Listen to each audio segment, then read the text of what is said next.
International parliament for safety pace and justice বাংলাদেশে এই উদ্যোগে 30 জুন আন্তর্জাতিক পার্লামেন্ট দিবস 2024 উদযাপিত।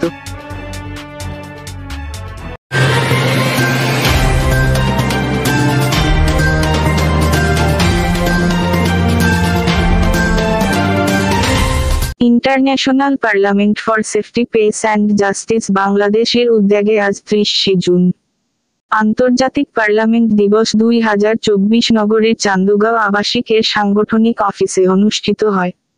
উক্ত অনুষ্ঠানে প্রধান অতিথি হিসেবে উপস্থিত ছিলেন চট্টগ্রাম দক্ষিণ জেলা আওয়ামী লীগের উপদেষ্টা মণ্ডলীর সদস্য, দানবীর, বিশিষ্ট রাজনীতিবিদ, director of foreign affairs for south east এশিয়ার অ্যাম্বাসেডর আলহাজ জহুর চৌধুরী। বিশেষ অতিথি হিসেবে উপস্থিত ছিলেন এম.এ. হাশেম রাজু, অ্যাডভোকেট, টিএইচআরসি, বাংলাদেশ। বীর মুক্তিযোদ্ধা আব্দুল মান্নান, অ্যাম্বাসেডর তাহেরা শারমিন, পরিচালক, মহিলা ও শিশু বিষয়ক, টিপিএসপিজে। জনাব মোহাম্মদ ইব্রাহিম, বিশিষ্ট আওয়ামী লীগ নেতা ও সমাজসেবক। অ্যাম্বাসেডর মোহাম্মদ ইব্রাহিম, বিশিষ্ট আওয়ামী লীগ নেতা ও পরিচালক, মিডিয়া।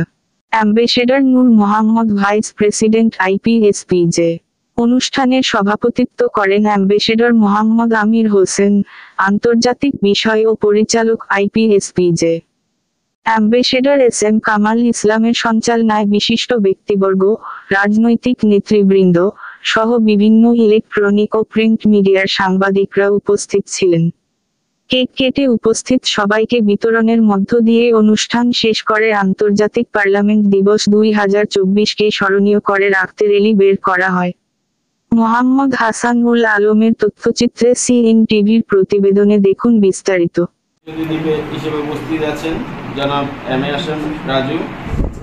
আমরা সবাই যদি সমাজকে সবাই মিলে যদি বদলানোর চেষ্টা করি, সেটা ওয়ার্ল্ডের একটা স্লোগান হতে পারে। আমরা সবাই মিলে একসাথে কাজ করবো। ধন্যবাদ। আজকে আমরা যারা এখানে নেতৃত্ব শ্রেণী, মানবতা, সমাজসেবক, শিক্ষায় বলেন যারা প্রবীণ, বিদেশিরা বলেন, যে সমস্ত ব্যক্তিরা, বিশেষ ব্যক্তিরা সমাজে বসবাস করেছে, হলো আমরা শুধু আমাদের অধিকার, আমাদের রাইটস, তাদের মানবাধিকার একটি শব্দ, এক কথায় এই মানবাধিকার, এই মানবের অধিকার আদায়ের জন্য আজকে এই ক্যাবিনেট শুরু করেছিলেন।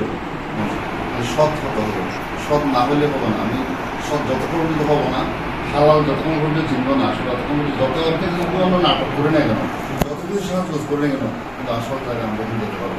যে মানুষ নির্বাহী কমিটির মিটিংয়ে বলে এই শাখার দল ৭.৫ কোটি কম্বল, আমারটা কোথায়?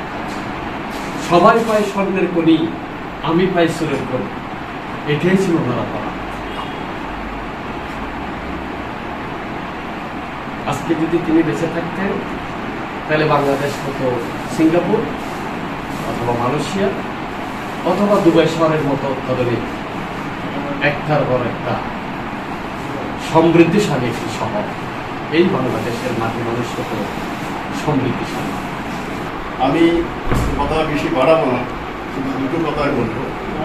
আমার যুগের বক্তা যে কথাগুলো বলেছেন অত্যন্ত গঠনমূলক, এবং আমি অন্ততপক্ষে অ্যাপ্রিসিয়েট করি।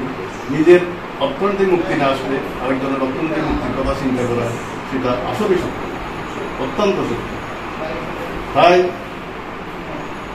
আমরা যদি কাঁধে কাঁধ মিলিয়ে এই সংগঠনকে যদি এগিয়ে নিয়ে যেতে চাই, তাহলে আমাদের যেমন আজকের উপস্থিতি একটি ক্ষুদ্র পরিসরে হলেও আমি সবাইকে ধন্যবাদ জানাই। এই জন্য অন টাইম সবাই এসছেন এবং সবাই থেকে আজকের এই অনুষ্ঠানের অংশগ্রহণকে সার্থকতা বলব।